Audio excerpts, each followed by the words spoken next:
नमस्कार दोस्तों, बहुत बहुत स्वागत है आप सभी का गवर्नमेंट एजुकेशन में। दोस्तों, आज की इस वीडियो में मैं आपको बताऊंगा कि जो मध्य प्रदेश से पटवारी भर्ती है 2021 में, मतलब आने वाले टाइम में जो आपको देखने को मिलेंगी, तो इसमें क्या कैसा क्राइटेरिया है। और जैसे कि हम बात करें कि सीपीसीटी पहले ज़रूरत पड़ती है या बाद में ज़रूरत पड़ती है। उम्र सीमा की बात करें, शैक्षणिक योग्यता, क्वालिफिकेशन, आपको क्या ज़रूरत है, इसमें सिलेबस के बारे में हम बात करेंगे। और 2017 में जब ये एग्ज़ाम हुआ था उसमें कितना क्या कट ऑफ गया था, उसके बारे में हम बात करेंगे। तो चलिए स्टार्ट करते हैं। देखिए, सबसे पहले तो हम बात करेंगे जो सैलरी है इसकी, वो 2100 ग्रेड पे है। 20,200 जो है, 5,200 से स्टार्ट, लेकिन 20,200 है। ग्रेड पे जो रहेगी वो 2100 रहेगी, यानी कांस्टेबल के बराबर जो है इसकी सैलरी है। और इसमें जो उम्मीदवार होते हैं, लोगों को कन्फ्यूजन होती है खासकर इसमें क्वालिफिकेशन क्या मांगी जाती है। सीपीसीटी का स्कोर कार्ड के बारे में हम बात करेंगे। जैसे कि बात की जाए, यहाँ पर आपको किसी मान्यता प्राप्त विश्वविद्यालय से स्नातक पाती होना चाहिए, यानी आपने किसी भी विश्वविद्यालय से आपके पास डिग्री होना चाहिए। ओके, डिग्री होना चाहिए, ग्रेजुएशन होना चाहिए आपके पास, और आप फॉर्म भर सकते हो। जरूरी नहीं है आपने किसी स्पेशल में की हो, आप कोई भी बीएससी की डिग्री हो आपके पास, या इंजीनियरिंग की हो, आपने किसी भी बैकग्राउंड से की हो, मैकेनिकल, सिविल या और भी कंप्यूटर वम्प्यूटर से, कोई दिक्कत नहीं है। ठीक है।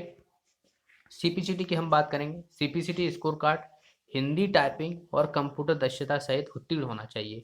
यानी सीपीसीटी की अगर देखा जाए तो सीपीसीटी में क्या होता है, एक तो इंग्लिश टाइपिंग होती है और प्लस हिंदी टाइपिंग रहती है।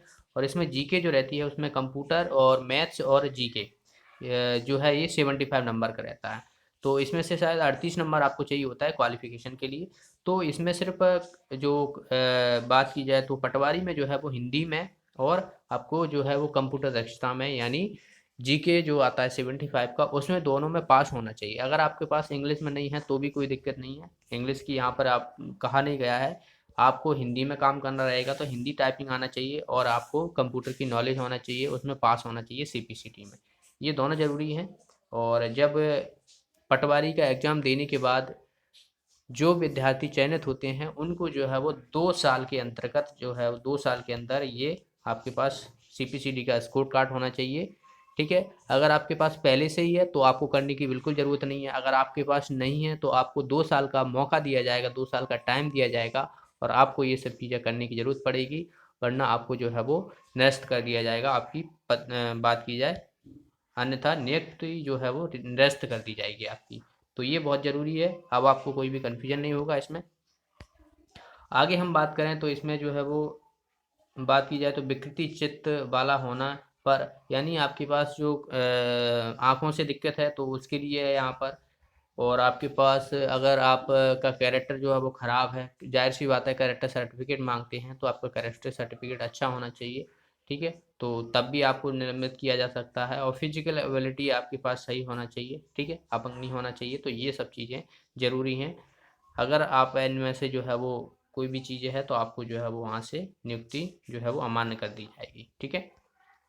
आगे देखा जाए तो इसमें देखिए, विवाह संबंधी एक चीज़ दी हुई है कि जिस उम्मीदवार ने न्यूनतम निर्धारित आयु, यानी पुरुष वर्ग की 21 वर्ष है और महिलाओं की 18 वर्ष है, यानी शादी की जो तिथि है गर्ल्स के लिए, ओके, गर्ल्स के लिए कितनी रहती है, 18 वर्ष रहती है। और बॉयज़ के लिए हम बात करें तो ये 21 साल रहती है। तो विवाह से पूर्व कर लिया हो, यानी 18 या 21 से पूर्व कर लिया हो किसी ने विवाह, तो उसे पटवारी के पद पर चयन हेतु अयोग्य माना जाएगा। ठीक है। कोई भी ऐसा महिला एवं पुरुष उम्मीदवार जिसने किसी ऐसे पुरुष व स्त्री से विवाह किया हो जिसकी पहले ही जीवित पत्नी या पति हो, ऐसे महिला पुरुष नियुक्ति के लिए पात्र नहीं होंगे। ठीक है। तो ये भी बहुत ज़रूरी है। अगर किसी ने किसी ऐसी स्त्री से या किसी ऐसे पुरुष से जो है वो शादी की हो जिसकी पहले से ही पत्नी हो या जिसके पहले से पति हो, ठीक है, तो उसको जो है वो निरस्त कर दिया जाएगा, क्योंकि उसकी पहले से ही शादी हो चुकी है और आपने उससे दोबारा शादी की हुई है, तो ये भी मान्य नहीं होगा। तो ये भी चीज़ें हैं यहाँ पर दी हुई हैं। अब हम बात करते हैं आयु से संबंधित। कम से कम 18 वर्ष होना चाहिए। ठीक है, 18 वर्ष, और अधिक जो है वो 40 वर्ष होना चाहिए। तो 40 वर्ष काफ़ी टाइम होता है, बहुत मतलब 40 वर्ष, 40 आयु बहुत होती है एक तरीके से देखा जाए। ठीक है। तो 18 से जो है वो 40 वर्ष तक जो है वो आयु है। बाकी जो आयु से संबंधित जो रिजर्वेशन होता है वो हम आगे देखेंगे।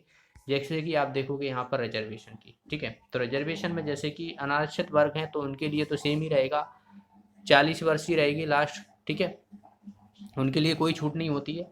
महिला वर्ग भी जो है वो, महिला वर्ग को जो है वो अनारक्षित यानी जनरल कैटेगरी होती है, उनको 5 साल की छूट दे दी जाती है, यानी उनकी देखा जाए तो 45 वर्ष हो जाएगी। लेकिन पुरुषों को जो है वो नहीं दिया गया है। आगे देखा जाए तो जो कर्मचारी हैं, नगर सैनिक हैं, शासकीय निगम मंडल, इनको है, महिला हो या पुरुष हो, तो इनको 45 वर्ष यानी 5 वर्ष इनको भी छूट दी जाती है, ठीक है।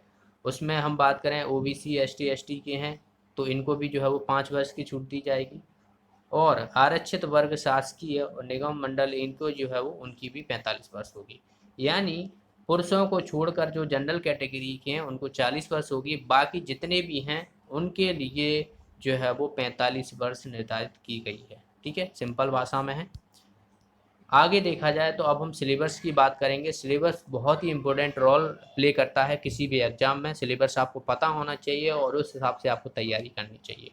देखिए सिलेबस में 100 नंबर का जो है वो पेपर होता है ये, ठीक है, जिसमें सामान्य ज्ञान होता है। सामान्य ज्ञान जो रहता है ये 20 नंबर का आता है। गणित और सामान्य अभिरुचि यानी रीजनिंग और मैथ्स जो रहता है ये भी 20 नंबर का आता है। हिंदी की बात करें ये भी 20 नंबर की आती है। और जो ग्रामीण अर्थव्यवस्था और पंचायती राज है ये भी 20 नंबर का आता है। और कंप्यूटर जो है वो ये भी 20 नंबर का आता है। तो टोटल जो है वो 20-20 नंबर की बात करें, 5 सब्जेक्ट हैं, इनमें जो है वो 100 नंबर का पेपर होता है। अब हम बात करेंगे आपको इसकी तैयारी कैसी क्या करनी है। सबसे पहले मैं आपको कट ऑफ बता देता हूँ कि 2017 में जो है वो कट ऑफ क्या रहा था। मोटा मोटा वैसे देखा जाए तो कट ऑफ, देखिए कट ऑफ जो है वो हम 83 मान के चलेंगे, ठीक है। वैसे 81-82 के करीबन जो है वो गया था, तो 83 जो है वो हमने माना है। ये 2017 का कट ऑफ था, जब जो है वो 9000 प्लस वैकेंसी निकली थी, याद हो तो आपको, ठीक है, 9000 कुछ वैकेंसी निकली थी, तब जो है वो 83 कट ऑफ गया था। और फॉर्म भी बहुत सारे जो है वो डाले गए थे।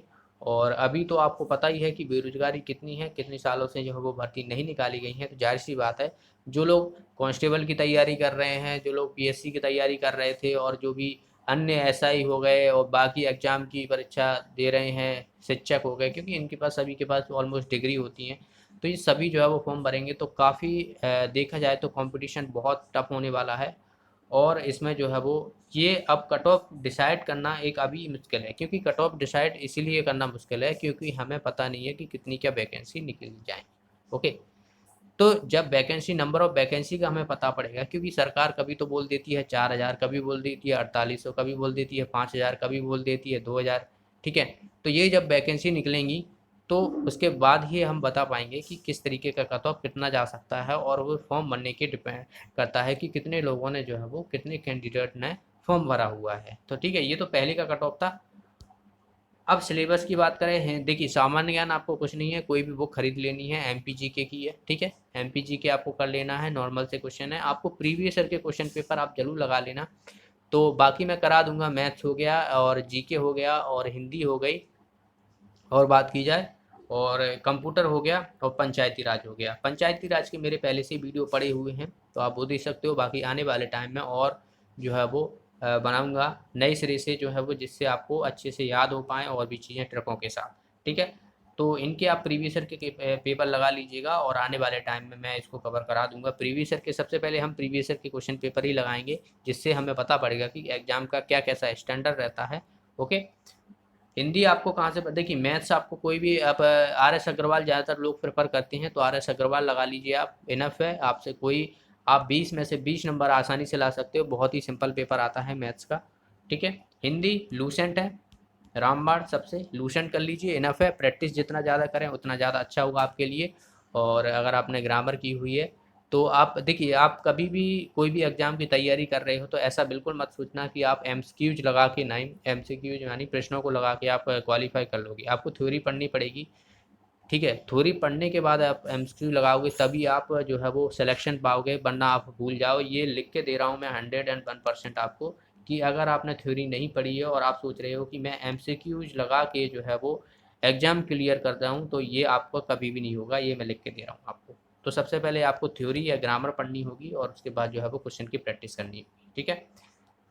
पंचायती राज ये मैं करा दूंगा, कोई नहीं है, नोट्स आपको प्रोवाइड करा दी जाएंगे आने वाले टाइम में। और कंप्यूटर के मेरे लेक्चर पड़े हुए हैं और आने टाइम में इस पे भी लेक्चर आपको प्रोवाइड हो जाएंगे, ठीक है। और बाकी आपको इतने शिफ्टों में पेपर हुए हैं, तो अब अगर आप उन्हीं पेपरों को जो है वो जो कंप्यूटर के हैं तो उनके सारे क्वेश्चन हम करवाएंगे, जितने भी क्वेश्चन होंगे तो वहीं से, कुछ क्वेश्चन तो बहुत से क्वेश्चन आपको वहीं से फंस जाएंगे, रिपीट क्वेश्चन होते हैं कंप्यूटर में, कुछ ऐसा नया चीज़ नहीं है। ठीक है, वही सब चीज़ें बार बार जो है वो पूछी जाती हैं, क्योंकि वो चीज़ें फिक्स हो गई हैं। ठीक है, कुछ नई चीज़ें जो आई हैं तो उनके बारे में, जो करंट अफेयर से रिलेटेड होता है आईटी टेक्नोलॉजी में, तो उनको देख लेंगे, और बाकी आपको सेम टू सेम स्टैटिक ही रहेगा पूरा। ठीक है, तो ये चीज़ें हैं, सिलेबस के बारे में आपको जानकारी हो गई है। अगर आपका और कोई डाउट है तो आप मुझसे कमेंट बॉक्स में पूछ सकते हो। बाकी मैं सारी चीज़ें आपको बता चुका हूँ, डिग्री, सिलेबस, उम्र, ठीक है, और जो है वो एज हो गई, तो यही सब ज़रूरी है। कोई सी नॉर्मल सी है, सीपीसीटी भी मैं आपको बता चुका हूँ। तो ये सब चीज़ें आपको ध्यान में रखते हुए आपको तैयारी करनी है आने वाले टाइम में। ओके, तो वीडियो अच्छा लगा तो वीडियो को लाइक और शेयर जरूर करना, और जो भी साथी नए हैं चैनल को सब्सक्राइब कर लेना। सब्सक्राइब करने के बाद साथ में एक बेल आइकन बन के आएगी, उस पर भी क्लिक कर लीजिएगा, और उस पर जो है वो ऑल पे जो है वो क्लिक कर दिया करें, जिससे कि आपको वीडियो का नोटिफिकेशन मिलता रहेगा। ठीक है, अगर आप वो नहीं दबाओगे तो आपको वीडियो का नोटिफिकेशन नहीं मिलेगा। तो मिलते हैं अगले वीडियो में, तब तक के लिए बहुत बहुत धन्यवाद।